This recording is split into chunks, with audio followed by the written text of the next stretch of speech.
Hi everyone, today we'll talk about how to fix or how to solve Pinterest recover deleted. To know how to fix or how to solve Pinterest recover deleted, you should just go to settings. After that, we click apps, default apps, app settings.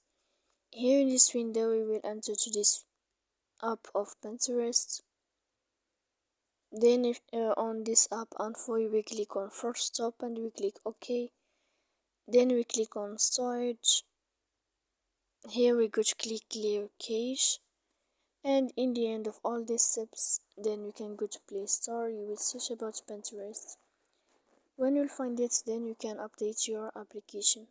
So please don't forget to support us by like and subscribe. See you next time in another video, and thank you for your attention.